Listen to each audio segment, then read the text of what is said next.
कल 17 तारीख को माननीय उप मुख्यमंत्री श्री दुष्यंत चौटाला जी के प्रोग्राम होने निश्चित हुए हैं बट्टू ब्लॉक के अंदर। तो हमने पहले भी यह आह्वान कर रखा है, ये फैसला हमारी सरपंच एसोसिएशन हरियाणा द्वारा लिया गया था। अगर कोई बीजेपी जेजेपी का नुमाइंदा, सरकार की भागीदारी का कोई नुमाइंदा गाँव में आने की हिमाकत करता है तो हम उनका पुरजोर तरीके से विरोध करेंगे। इसी के तहत, क्योंकि सरपंचों के ऊपर जो पंचायतों को खंडित करने के लिए, पंचायतों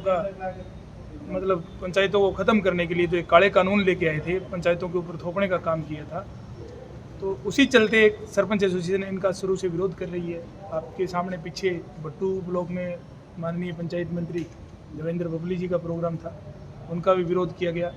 इसी कड़ी में कल दुष्यंत चौटाला जी आ रहे हैं, तो गांव में जिस तरह की खातिरदारी इन्होंने पंचकुला या दूसरी जगह हमारी की थी, वो तो हम नहीं कर सकते, पर इनका स्वागत हमारे ढंग से जरूर कर सकते हैं। तो यही कहने की बात है कि इसी के चलते हमने हमारा विरोध का जो विरोध का फैसला लिया वो पूरी सरपंच एसोसिएशन बट्टू खंड मिलकर इनका पुरजोर तरीके। पंचायत मंत्री लगातार कह रहे हैं कि उनकी मंशा है।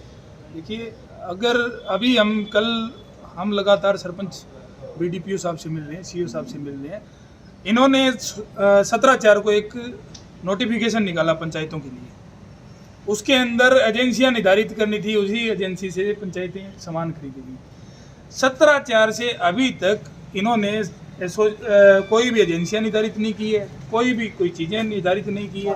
अब सरपंच काम करवाने के लिए बात है, अगर सरपंच को कोई काम करवाना पड़ गया तो वो एजेंसियां इनके पास है नहीं, तो सरपंच कहाँ से सामान खरीदेगा? अगर दूसरी जगह से सरपंच सामान खरीद लेता है तो वो जेब से पैसे देने पड़ेंगे। उसके बाद 6/6 को फिर नोटिफिकेशन आया, उसके अंदर लिखा है, पूरा 6 भाग में लिखा गया है कि जब तक एजेंसियां निर्धारित नहीं हो जाती तो 6 महीने के लिए स्वतंत्र रूप से सरपंच मार्केट से सामान खरीद सकती हैं।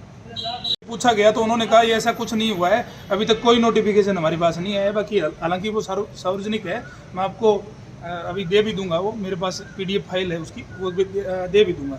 मतलब 4 महीने से सरपंचों को हरास किया जा रहा है, उनके बिल नहीं सबमिट किए जा रहे। तो पंचायत मंत्री जी से मैं पूछना चाह रहा हूँ भी कौन सी भाषा में कह रहे हैं भी उनको ये सरपंच राजनीति से प्रेरित है? राजनीति से प्रेरित लोग राजनीति में अपना काम कर रहे हैं, राजनीति से प्रेरित लोग अपने संगठन को तोड़ने में लगे हुए हैं। हमारे संगठन को ये हमारा जो एसोसिएशन का काम है, ये टोटल सरपंचों का काम है, और सरपंचों की लड़ाई के लिए आखिरी सांस तक, आखिरी हद तक हमारी एसोसिएशन लड़ती रहेगी, और जब तक यूं ही पुरजोर तरीके से इनका विरोध जारी रहेगा। काले झंडे दिखाए जाएंगे जी? देखो, विरोध के कई मायने रहते हैं। तो काले झंडे का मतलब ट्रेंड में कई नई चीजें आती है, शायद कल नई चीजें आपको देखने को मिले। तो इनका लगातार दौरा है, कह रहे हैं अभी 4-5 दिन है, तो लगातार विरोध रहेगा जी? लगातार विरोध मतलब रहेगा इनका। तो पहले माननीय ये मेरे साथी है किडान से सरपंच साथी है राजेश बिंचर, तो पहले दिग्विजय सिंह जी का दौरा हुआ था इनके गाँव में। इनके गांव में कई ऐलान भी किए गए थे, ये मनवा देंगे, वो मनवा देंगे।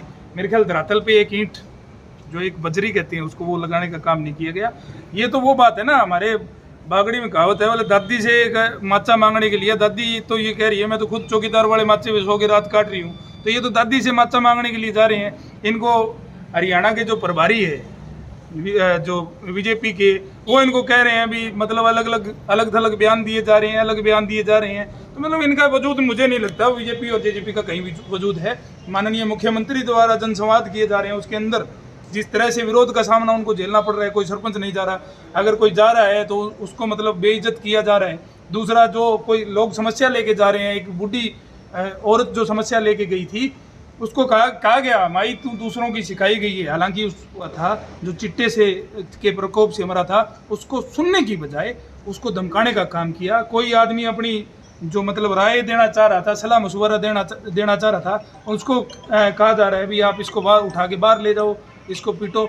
मतलब इस तरह के, मतलब जब आदमी में अहंकार आ जाता है तो इस तरह के बयान देने चालू कर देते हैं। अमित शाह की रैली, बिल्कुल 18 तारीख को भी सरपंच एसोसिएशन के द्वारा अमित शाह की रैली का पुरजोर विरोध किया जाएगा, और अमित शाह को ये बताया जाएगा कि सरपंचों के साथ अगर गलत हो रहा है तो आप अपनी गली नापने का काम कीजिए। क्योंकि अभी जो ये अपने हरियाणा की सरकार है, ये अलग थलग आंकड़े पेश कर रही है, हमने इतने काम करवा दिए, इतने काम करवा दिए। मैं मेरे ब्लॉक भट्टू की बात करता हूँ, मेरे ब्लॉक भट्टू में बीडीपी ब्लॉक में जितने टेंडर लगे हैं, उनमें से 10% के काम चालू नहीं किए गए हैं। तो इस तरह की मतलब ये बिना मतलब जो धरातल के ऊपर जो चीज़ें हैं नहीं, इनके पास स्टाफ पूरा नहीं है, बिना स्टाफ के कैसे काम करवा सकते हैं।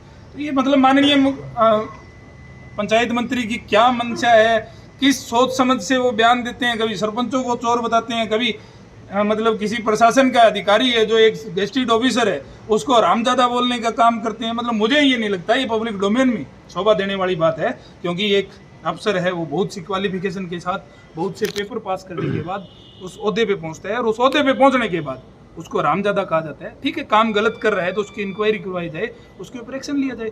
एक मंत्री के द्वारा एक अफसर को हरामजादा बोलना, एक सरपंचों को चोर बोलना, तो मतलब मुझे ये नहीं लग रहा कि पब्लिक डोमेन के अंदर जो चीज़ चल रही है प्रजातंत्र के अंदर ये चीज़ होनी चाहिए। प्रशासन अगर नजरबंद मतलब जब खट्टर डरता है पुलिस को आगे करता है, हो सकता है नज़रबंद कर दे, पर गाँव के जो लोग हैं जो सरपंचों के साथ जिनके अरमान जुड़े हुए हैं, जिनके सपने जुड़े हैं, जिन्होंने सोच समझ के वोट दिया था, अभी सरपंच को हम वोट देंगे तो हमारा ये काम किया जाएगा, तो वो लोग प्रोग्राम में पहुंचकर विरोध करने का काम जरूर करेंगे। हमारे को नज़रअंदाज करने से क्या होगा, हमारे को नज़रअंदाज या तो पूरे के पूरे गाँव सील आउट किए जाए, क्योंकि गाँवों से रोज आपने पहले भी देखा भट्टू के अंदर